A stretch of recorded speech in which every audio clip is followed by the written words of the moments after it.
ದೇವರ ನಾಮಕ್ಕೆ ಮಹಿಮೆ ಉಂಟಾಗಲಿ. ಪ್ರಿಯರೇ, ಬೆಳಗಿನ ಜಾವದಲ್ಲಿ ಒಂದು ವಾಕ್ಯನ ಓದಿಕೊಳ್ಳೋಣ. ಪ್ರಕಟಣೆ 22:12 ವಚನ ಹೇಳುತ್ತೆ, ಈಗ ಬೇಗನೆ ಬರುತ್ತೇನೆ, ಪ್ರತಿಯೊಬ್ಬನಿಗೆ ಕೊಡುವ ಪ್ರತಿಫಲವು ನನ್ನ ಕೈಯಲ್ಲಿದೆ. ನೋಡ್ರಿ, ಯೇಸು ಸ್ವಾಮಿ ಸ್ಥಳದಲ್ಲಿ ಹೇಳ್ತಾ ಇದ್ದಾರೆ, ಈಗ ನಾನು ಬೇಗನೆ ಬರುತ್ತೇನೆ, ಪ್ರತಿಯೊಬ್ಬರಿಗೂ ಕೊಡುವ ಪ್ರತಿಫಲ ನನ್ನ ಕೈಯಲ್ಲಿದೆ ಎಂದು ಯೇಸು ಹೇಳಿದ್ದಾರೆ. ಇದು ಯೇಸು ಸ್ವಾಮಿ ಬರುವಂಥ ಕಾಲ. ದೇವ್ರು ಹೇಳ್ತಾರೆ ಬೇಗ ಬರ್ತೀನಿ ಅಂತ ಇದ್ದಾರೆ. ಅವ್ರು ಬರೋಕ್ಕೆ ಅಲ್ವಾ, ನಾವು ನೋಡ್ತೀವಿ ಇವತ್ತು ಲೋಕದಲ್ಲಿ ಎಲ್ಲ ಭಾಗಗಳಲ್ಲಿ ನಾವು ನೋಡ್ತೀವಿ, ಎಲ್ಲ ದೇಶಗಳಲ್ಲಿ ನಾವು ನೋಡ್ತೀವಿ, ಭಯಂಕರವಾದ ಭೂಕಂಪಗಳು, ಭಯಂಕರವಾದ ಪ್ರಳಯಗಳು, ಭಯಂಕರವಾದ ಬಿರುಗಾಳಿ, ಎಲ್ಲಿ ನೋಡಿದ್ರೆ ಸೃಷ್ಟಿಯ ವಿಕೋಪಗಳು. ಇವತ್ತು ಅನೇಕ ದೇಶಗಳಲ್ಲಿ ಸಾವಿನ ಸಂಖ್ಯೆಗಳು ಏರಿಕೊಂಡಿರೋದನ್ನ ನಾವು ನೋಡ್ತಾ ಇದ್ದೀವಿ. ಈ ಎಲ್ಲ ಭಯಂಕರತೆ ನಾವು ನೋಡುವಾಗ ನಮಗೆ ಒಂದು ಚೆನ್ನಾಗಿ ಗೊತ್ತಾಗ್ತಾ ಇದೆ, ಯೇಸು ಬೇಗ ಬರ್ತಾ ಇದ್ದಾರೆ, ಯೇಸು ಬೇಗ ಬರ್ತಾ ಇದ್ದಾರೆ.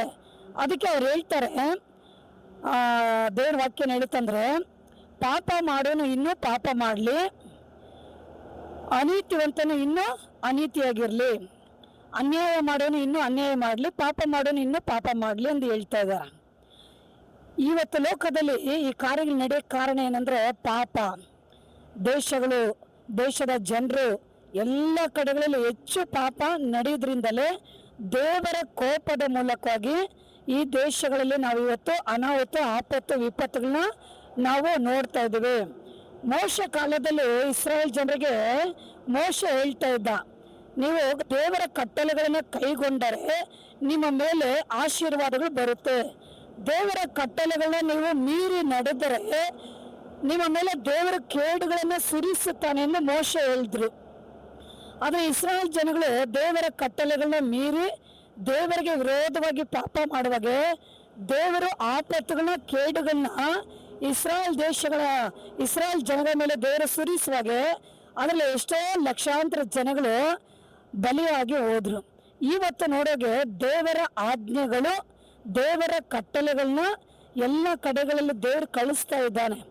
ಎಷ್ಟೋ ಬೋಧಕರುಗಳು, ಸೇವಕರುಗಳು, ಪ್ರವಾದಿಗಳು, ಮಿಷನರಿಗಳು ಎಲ್ಲ ಕಡೆಗಳಲ್ಲಿ ದೇವರು ಕಳಿಸಿ ಜನಗಳನ್ನ, ದೇಶಗಳನ್ನ ಎಚ್ಚರಿಸ್ತಾ ಇದ್ದಾನೆ. ಆದರೆ ಜನಗಳು ದೇವ್ರ ಕಡೆ ಕಿವಿಗೊಡದೆ ತಾವು ಮಾಡುವಂಥ ಈ ಪಾಪ ಕೃತ್ಯಗಳನ್ನ ಇನ್ನೂ ಹೆಚ್ಚೆಚ್ಚಾಗಿ ಮಾಡಿಕೊಂಡೇ ಇದ್ದಾರೆ. ಹಾಗಾಗಿ ದೇವರು ಇವತ್ತು ದೇಶಗಳ ಮೇಲೆ ತನ್ನ ಉಗ್ರ ಕೋಪವನ್ನು ಸುರಿಸಿಕೊಂಡಿದ್ದಾನೆ, ಉಗ್ರ ದಂಡನೆಗಳನ್ನ ಸುರಿಸಿಕೊಂಡಿದ್ದಾನೆ, ಕೇಡುಗಳನ್ನ ದೇವರು ಸುರಿಸಿಕೊಂಡಿದ್ದಾನೆ. ಹಾಗಾಗಿ ಈ ಕೊನೆ ಕಾಲದಲ್ಲಿ ದೇವರು ಹೇಳ್ತಾ ಇದ್ದಾನೆ, ಈಗ ನಾನು ಬೇಗನೆ ಬರುತ್ತೇನೆ, ಪಾಪ ಮಾಡೋನು ಇನ್ನೂ ಪಾಪ ಮಾಡಲಿ, ಅನ್ಯಾಯ ಮಾಡೋನು ಇನ್ನೂ ಅನ್ಯಾಯ ಮಾಡಲಿ, ಯಾಕಂದರೆ ನಾನು ಬರ್ತಾ ಇದ್ದೀನಿ, ಬಂದು ಅವರವರಿಗೆ ಕೊಡೋ ಪ್ರತಿಫಲ ನನ್ನ ಕೈಯಲ್ಲಿದೆ ಎಂದು ಯೇಸು ಹೇಳಿದ್ದಾರೆ. ಇನ್ನೊಂದು ವಾಕ್ಯ ಹೇಳುತ್ತೆ, ನೀತಿವಂತನು ತನ್ನನ್ನು ಇನ್ನೂ ನೀತಿಯನ್ನು ಅನುಸರಿಸಲಿ, ಪರಿಶುದ್ಧನ ತನ್ನನ್ನು ಇನ್ನೂ ಪವಿತ್ರ ಮಾಡಿಕೊಳ್ಳಲಿ. ಈ ಕೊನೆ ಕಾಲದಲ್ಲಿ ಅನೇಕರು ಏನು ಮಾಡಬೇಕಂದ್ರೆ, ಪರಿಶುದ್ಧವಾಗಿರೋರು ಇನ್ನೂ ಹೆಚ್ಚಾಗಿ ಪರಿಶುದ್ಧವಾಗಿ ಜೀವಿಸಲು ಪ್ರಯತ್ನ ಮಾಡಬೇಕು, ನೀತಿಯಾಗಿರೋರು ಇನ್ನೂ ನೀತಿಗಳನ್ನು ಅನುಸರಿಸಲು ಪ್ರಯತ್ನ ಮಾಡಬೇಕು. ಹೀಗೆ ಪ್ರತಿಯೊಬ್ಬರ ದೇವ ಭಯದಿಂದ, ಭಕ್ತಿಯಿಂದ, ಪರಿಶುದ್ಧವಂತರಾಗಿ, ನೀತಿವಂತರಾಗಿ, ದೇವರ ಕಡೆ ಭಯದಿಂದ, ಭಕ್ತಿಯಿಂದ ನಡೆದುಕೊಳ್ಳಬೇಕು. ಹಾಗೆ ನಾವು ನಡೆದುಕೊಳ್ಳುವಾಗ ದೇವನ್ ಬರ್ತಾ ಇದ್ದಾನೆ.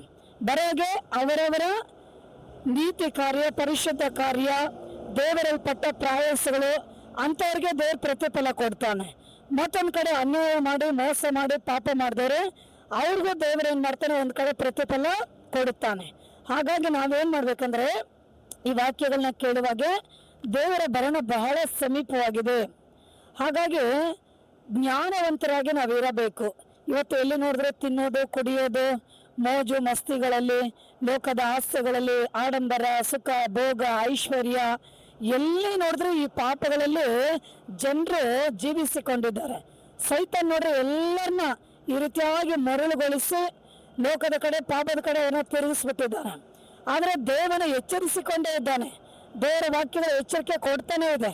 ಹಾಗಾಗಿ ನಾವೇನು ಮಾಡ್ಬೇಕಂದ್ರೆ, ನೀವು ದೇವರ ಕಡೆ ತಿರುಗಿಕೊಂಡು ಬಿಡಬೇಕಾಗಿರೋ ಪಾಪಗಳನ್ನ ಬಿಟ್ಟು ಮಾಡಬೇಕಾಗಿರೋ ಭಕ್ತಿಯುಳ್ಳ ಕಾರ್ಯಗಳನ್ನ ಮಾಡಿ ನೀವು ಭಕ್ತಿವಂತರಾಗಿದ್ದು ಅನೇಕರನ್ನ ದೇವರ ಕಡೆ ತಿರುಗಿಸಿ ಅವ್ರಿಗೂ ಭಕ್ತಿಯಾಗಿ ಜೀವಿಸುವಾಗೆ ನೀವು ಎಲ್ಲರಿಗೂ ಅದು ಮಾದರಿಗಳಾಗಿ ನೀವು ಜೀವಿಸಬೇಕು.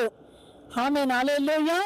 ಇದು ಮುಂಜಾನೆ ಜಾವದಲ್ಲಿ ಈ ವಾಕ್ಯವನ್ನು ಕೇಳಿಕೊಂಡಿರೋಂಥ ಪ್ರತಿಯೊಬ್ಬರುಗಳು ದೇವರ ಕಡೆ ತಿರುಗಿಕೊಳ್ಳಿರಿ, ಸತ್ಯವೇದ ವಾಕ್ಯಗಳನ್ನ ಓದ್ರಿ, ಪ್ರಾರ್ಥನೆಗಳನ್ನ ಮಾಡೋರಾಗಿರ್ರಿ, ಪಾಪಗಳನ್ನ ಬಿಟ್ಟು ಬಿಡ್ರಿ, ಅನ್ಯಾಯಗಳನ್ನ ಬಿಟ್ಟು ಬಿಡ್ರಿ, ಅಕ್ರಮಗಳನ್ನ ಬಿಟ್ಟು ಬಿಡ್ರಿ, ಅನೀತಿಗಳನ್ನ ಬಿಟ್ಟು ಬಿಡ್ರಿ, ದೇವರಿಗೆ ಭಯಪಡ್ರಿ. ಯಾಕಂದ್ರೆ ಲೋಕದಲ್ಲಿ ದೇವರು ನಮ್ಗೆ ಕೊಟ್ಟಿರೋ ಒಂದು ಸಣ್ಣ ಜೀವಿತವನ್ನ ನಾವು ಹಾಳು ಮಾಡಿಕೊಳ್ಳಬಾರದು. ಸ್ವಲ್ಪ ಕಾಲ ಮಾತ್ರ.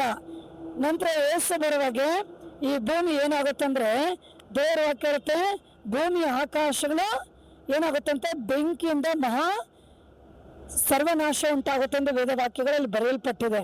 ಹಾಗಾಗಿ ಎಚ್ಚರಗೊಳ್ರಿ, ದೇವ್ರ ಕಡೆ ತಿರುಗಿಕೊಡ್ರಿ, ಮಾನಸಂತರ ಹೊಂದಿಕೊಡ್ರಿ, ಪರಿಶುದ್ಧವಂತರಾಗಿ ಜೀವಿಸ್ರಿ, ನೀತಿವಂತರಾಗಿ ಜೀವಿಸ್ರಿ, ಪ್ರಾರ್ಥನೆಗಳನ್ನು ಮಾಡೋರಾಗಿರ್ರಿ, ದೇವರ ವಾಕ್ಯದ ಕಡೆ ಕಿವಿಗೊಡ್ರಿ, ಎಚ್ಚರವಾಗಿರ್ರಿ, ಸೈತಾನಿಗೆ ಸ್ಥಳ ಕೊಡ್ಬೇಡ್ರಿ, ಅನೇಕರನ್ನ ನೀವು ಅನೇಕರನ್ನ ಎಚ್ಚರಿಸ್ರಿ, ಅನೇಕರಿಗೆ ಸುವಾರ್ತೆ ಹೇಳ್ರಿ, ಪ್ರಾರ್ಥನೆಗಳನ್ನ ಮಾಡ್ರಿ, ದೇವ್ರ ವಾಕ್ಯಗಳನ್ನ ಬೋಧಿಸ್ರಿ, ಅನೇಕರಿಗೆ ಬುದ್ಧಿವಾದಗಳನ್ನ ಹೇಳ್ರಿ. ನೀವು ಆಯತವಾಗಿರ್ರಿ, ಎಲ್ಲರನ್ನ ಆಯತಪಡಿಸ್ರಿ. ಯೇಸು ಬೇಗ ಬರ್ತಾ ಇದ್ದಾನೆ. ಈ ವಾಕ್ಯವನ್ನು ಕೇಳಿಕೊಂಡ್ರೆ ಎಲ್ಲ ಪ್ರಿಯರೇ ಈ ಬೆಳಗಿನ ಜಾವದಲ್ಲಿ ದೇವರ ವಾಕ್ಯಗಳನ್ನು ನೆನಪಲ್ಲಿ ಇಟ್ಕೊಂಡು ಮಾಡಬೇಕಾದ ಕಾರ್ಯಗಳನ್ನು ಮಾಡ್ರಿ. ದೇವರ ನಿಮ್ಮನ್ನು ನಿಮ್ಮ ಕುಟುಂಬಗಳನ್ನು ಅಧಿಕವಾಗಿ ಆಶೀರ್ವದಿಸ್ತಾನೆ. ಸಣ್ಣ ಪ್ರಾರ್ಥನೆ ಮಾಡಿಕೊಳ್ಳೋಣ.